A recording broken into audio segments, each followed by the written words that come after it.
Bist du bereit, in 3 Schritten Deutsch zu lernen und dabei Spaß zu haben? Dann, los geht's. Warum schieben wir Dinge immer wieder auf?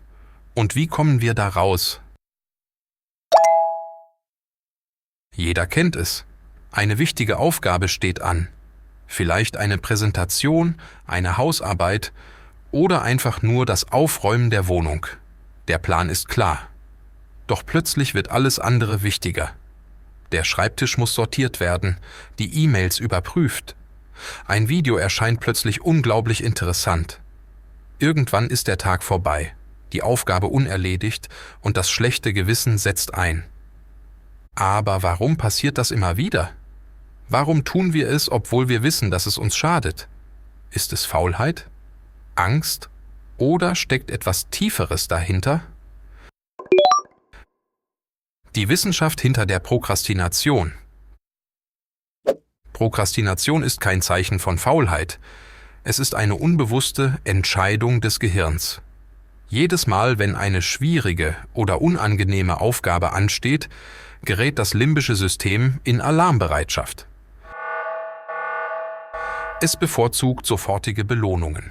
Arbeiten oder Lernen bringen erst später einen Nutzen, aber eine kurze Ablenkung, ein Video oder ein Snack. Das fühlt sich sofort gut an. Gleichzeitig kämpft der präfrontale Kortex dagegen an. Dieser Teil des Gehirns ist für logisches Denken und Selbstkontrolle zuständig. Doch je größer der Widerstand gegen eine Aufgabe ist, desto schwerer hat es der präfrontale Kortex. Das Ergebnis? Aufschieben. Oft steckt auch Angst dahinter. Angst vor Versagen, Perfektionismus oder zu hohen Erwartungen. Das Gehirn schützt sich, indem es Ablenkung sucht. Das Problem: die Erleichterung ist nur kurzfristig. Danach kommt Stress. Und der Teufelskreis beginnt von vorn.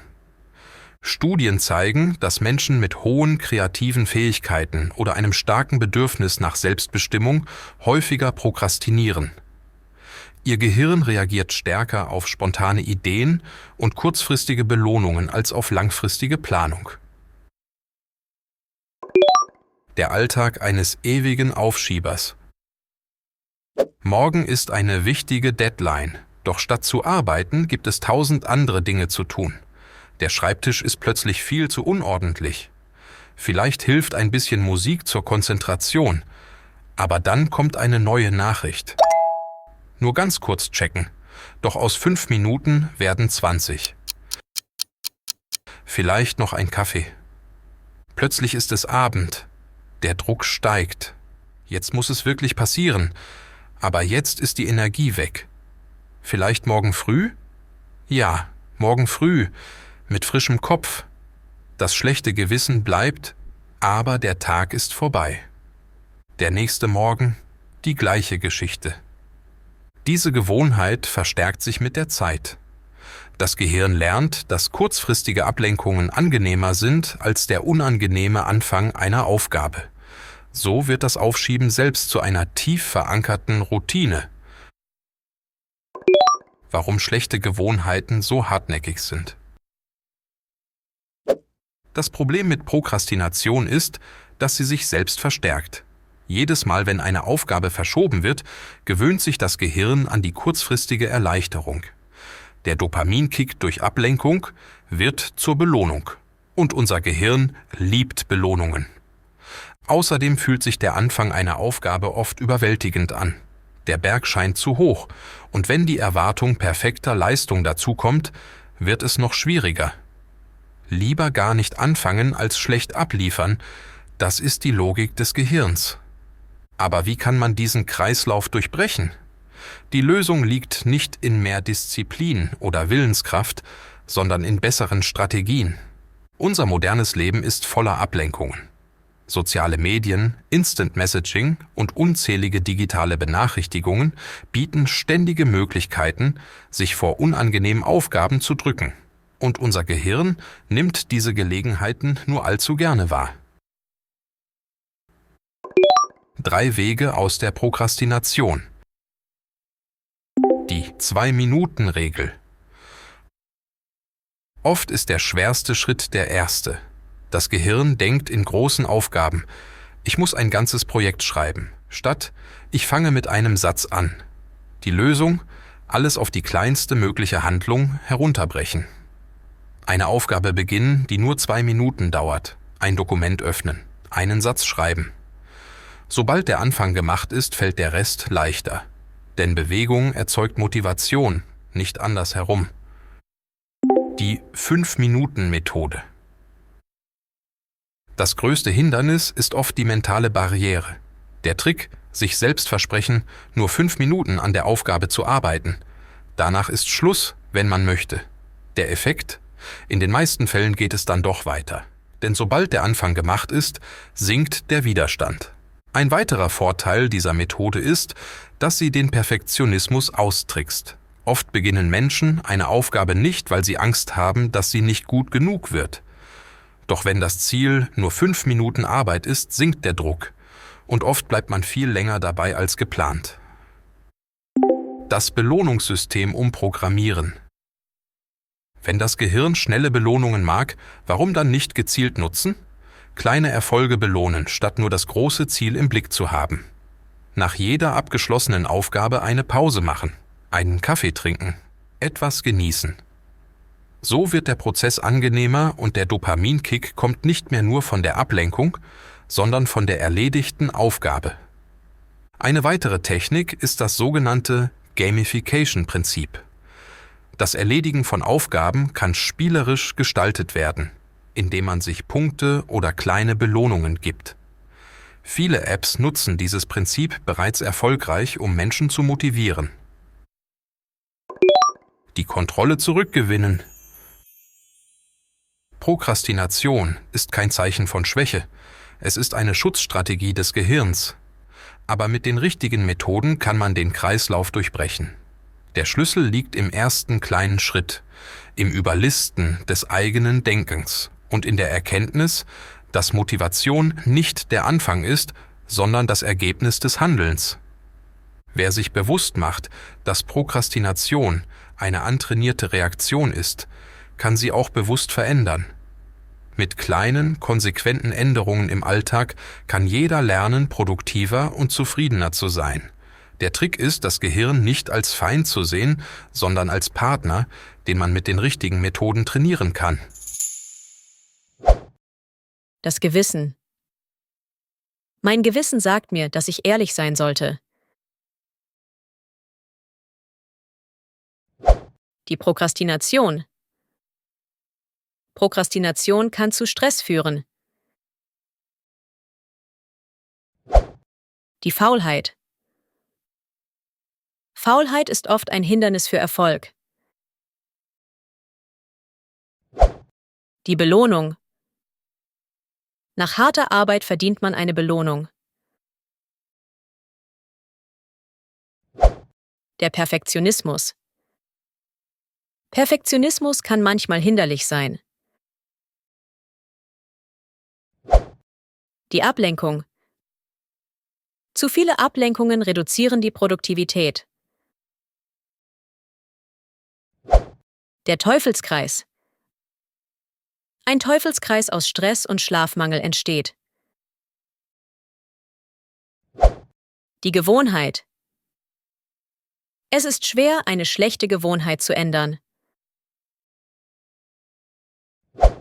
Der Kreislauf. Der Kreislauf von Motivation und Erfolg ist entscheidend.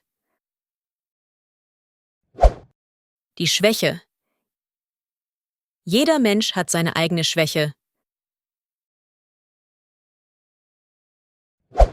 Die Bewegung. Bewegung ist wichtig für die Gesundheit. Überwältigend. Die Menge an Arbeit war überwältigend. Überprüfen. Ich muss meine Hausaufgaben noch einmal überprüfen. Belohnen. Eltern belohnen ihre Kinder für gutes Verhalten. Bist du bereit, in 3 Schritten Deutsch zu lernen und dabei Spaß zu haben? Dann, los geht's. Warum schieben wir Dinge immer wieder auf? Und wie kommen wir da raus? Jeder kennt es. Eine wichtige Aufgabe steht an. Vielleicht eine Präsentation, eine Hausarbeit oder einfach nur das Aufräumen der Wohnung. Der Plan ist klar. Doch plötzlich wird alles andere wichtiger. Der Schreibtisch muss sortiert werden, die E-Mails überprüft. Ein Video erscheint plötzlich unglaublich interessant. Irgendwann ist der Tag vorbei, die Aufgabe unerledigt und das schlechte Gewissen setzt ein. Aber warum passiert das immer wieder? Warum tun wir es, obwohl wir wissen, dass es uns schadet? Ist es Faulheit? Angst? Oder steckt etwas Tieferes dahinter? Die Wissenschaft hinter der Prokrastination. Prokrastination ist kein Zeichen von Faulheit. Es ist eine unbewusste Entscheidung des Gehirns. Jedes Mal, wenn eine schwierige oder unangenehme Aufgabe ansteht, gerät das limbische System in Alarmbereitschaft. Es bevorzugt sofortige Belohnungen. Arbeiten oder Lernen bringen erst später einen Nutzen, aber eine kurze Ablenkung, ein Video oder ein Snack. Das fühlt sich sofort gut an. Gleichzeitig kämpft der präfrontale Kortex dagegen an. Dieser Teil des Gehirns ist für logisches Denken und Selbstkontrolle zuständig. Doch je größer der Widerstand gegen eine Aufgabe ist, desto schwerer hat es der präfrontale Kortex. Das Ergebnis? Aufschieben. Oft steckt auch Angst dahinter. Angst vor Versagen, Perfektionismus oder zu hohen Erwartungen. Das Gehirn schützt sich, indem es Ablenkung sucht. Das Problem: die Erleichterung ist nur kurzfristig. Danach kommt Stress. Und der Teufelskreis beginnt von vorn. Studien zeigen, dass Menschen mit hohen kreativen Fähigkeiten oder einem starken Bedürfnis nach Selbstbestimmung häufiger prokrastinieren. Ihr Gehirn reagiert stärker auf spontane Ideen und kurzfristige Belohnungen als auf langfristige Planung.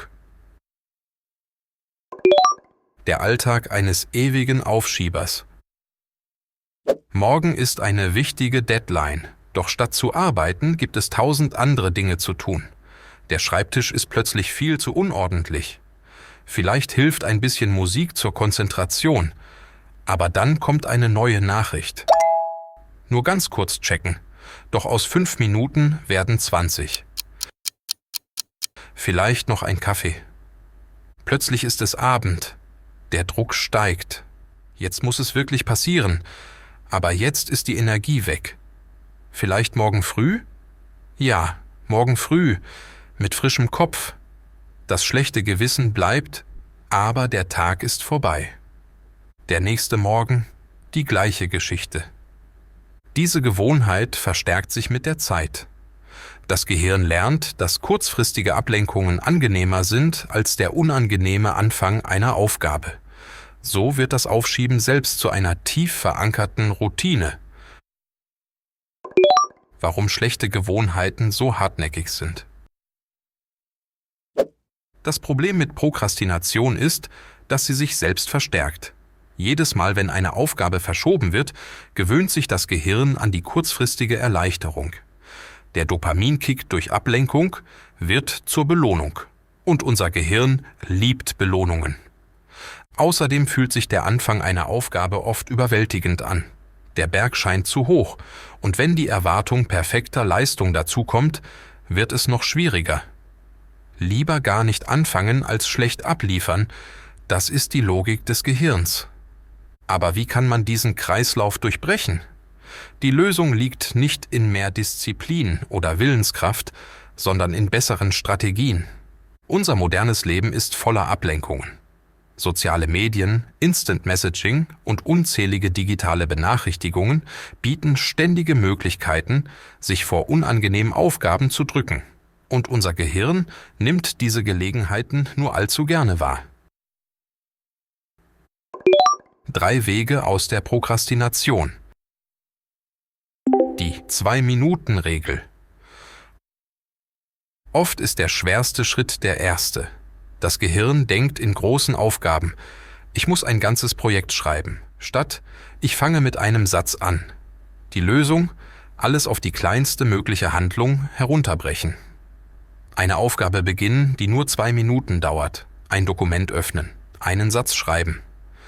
Sobald der Anfang gemacht ist, fällt der Rest leichter. Denn Bewegung erzeugt Motivation, nicht andersherum. Die 5-Minuten-Methode. Das größte Hindernis ist oft die mentale Barriere. Der Trick, sich selbst versprechen, nur 5 Minuten an der Aufgabe zu arbeiten. Danach ist Schluss, wenn man möchte. Der Effekt? In den meisten Fällen geht es dann doch weiter.